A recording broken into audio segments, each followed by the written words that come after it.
So I'm starting a series on some of the favorite resources I use. So it could be apps, websites, tools, physical gadgets, just anything basically I use on a regular basis that I think adds value. So of course, unless I explicitly state, everything I mention here is not sponsored in any way. These are just tools that I personally love. So we're going to start off with this tool called Readwise. If you like reading at all, it will take it to the next level. So if you ask me what I read, the majority of stuff that I've read over the last 5 years plus has been non-fiction. And with the way modern life is and all of the responsibilities we have, reading a book is a huge time commitment, so you do want to get the most value out of it.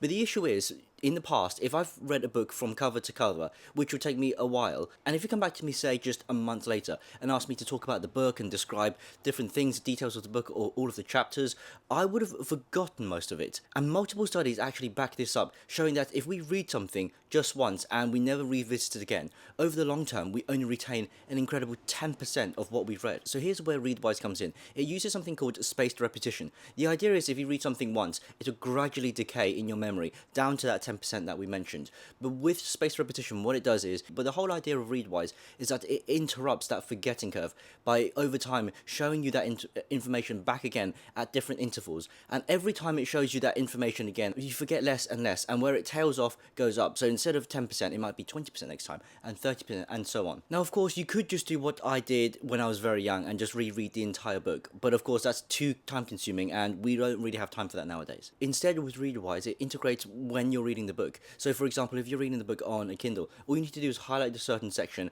and then click save to Readwise. Even if you're reading a physical book like I prefer to do, all you need to do is get your phone's camera and then scan a certain bit and just save it to Readwise. And then once you've done that, every single day it will feed you a number of highlights that you've saved over the years. And what it does is once you've saved an archive of all of your favorite highlights, every single day it will just feed you back a certain number of randomized quotes that you've saved over the years so you can review and refresh in your memory. You can even test yourself by hiding certain keywords. For me, it takes less than 2 minutes to go through all of the highlights of the quotes from the books I've read, but it gives me so much more value than those 2 minutes invested, just in terms of retaining all of the information that I've read before and all of my favorite quotes. If you found this useful, make sure you sign up to my newsletter, which I'm restarting, which includes a lot of resources like this, my favorite quotes, and just general updates. The link is in the bio.